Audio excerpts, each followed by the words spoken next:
This is the Bridge Air for the iPad Air 2.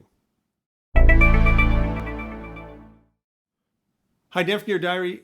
If you use an iPad Air 2 and you want to get the most out of it from a productivity perspective, one of the great ways to do that is to use a Bluetooth keyboard. And if you use your iPad Air 2 to watch movies or listen to music, one of the best ways to do that is to have good Bluetooth speakers to go with it. The Bridge Air brings both a really good Bluetooth keyboard, a protection system for your screen, and Bluetooth speakers to the iPad Air 2, and it is only $159.99. It's a really wonderful keyboard. I've used a lot of keyboards with my iPad Air 2, and this is probably my favorite for typing on. There is one issue that I've found with it that I'll come to in a minute, but overall this keyboard is phenomenal. Now what you can see is that it is perfectly sized to match the iPad Air 2, both in size and in color.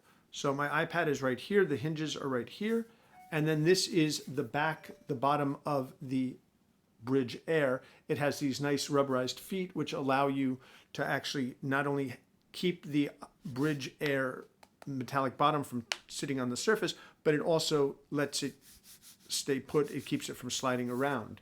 If you look at the Bridge Air, you'll see that there are 3 buttons here. There is a power toggle here, there's a button for the keyboard, and there's a button to turn on the Bluetooth speakers. Speaking of the speakers, they are here at the back. There's one speaker here and one speaker here. Now, you would think that if you're using the keyboard, the sound goes this way, but when you open up the iPad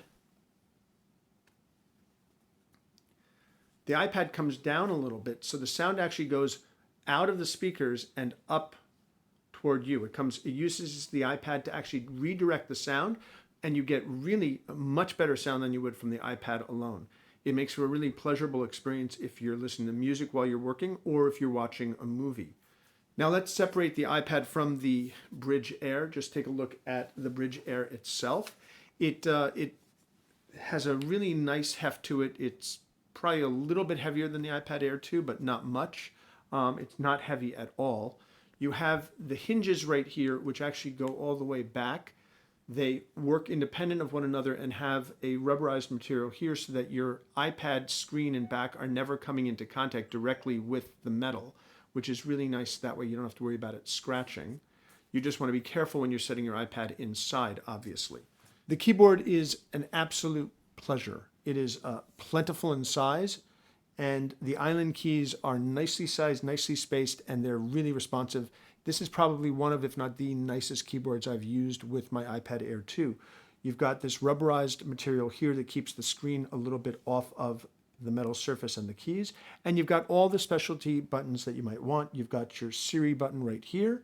You've got Control, Option, Command, Space, and then you've got your Command button and your Option button here as well. You've got toggles for your cursor movement, Shift, Enter, and the keys themselves. Here along the top, you've got controls for volume, for brightness.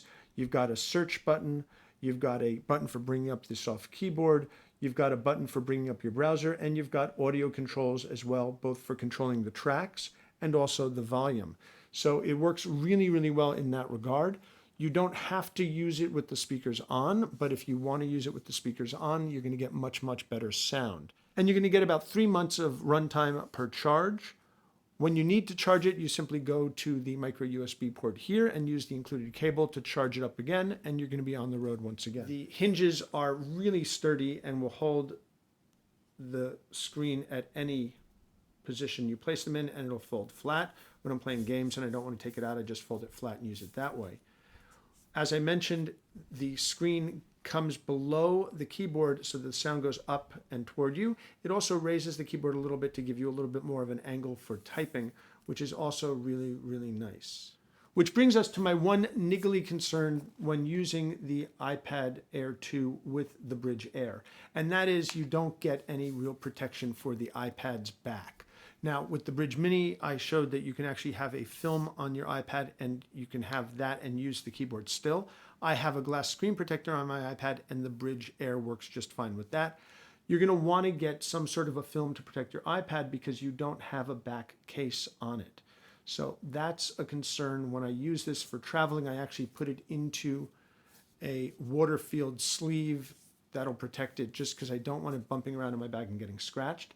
Other than that, though, this keyboard is just, it's an absolute pleasure. It is a terrific way to raise the level of productivity that you get from your iPad Air 2 or your iPad Air, and it works beautifully. The speakers add to the enjoyment of using the iPad Air 2 or the iPad Air because they sound much better than the built-in speakers on the tablet, and you don't have to use them if you don't want to. 3 months of battery life per charge, easily rechargeable with the micro USB port, and you get a really nice package that also includes the smart functionality that'll turn off the screen on your iPad when you close it. This is the Brydge Air. It has an MSRP of just under $160. It is a great keyboard for your iPad and is available now. We'll have a full review over on Gear Diary. We'll have links to purchase it in the notes below, as well as more pictures in the full review. Please consider taking a moment to subscribe to our YouTube channel. We would appreciate your doing so. This is Dan from Gear Diary. Thanks very much for watching.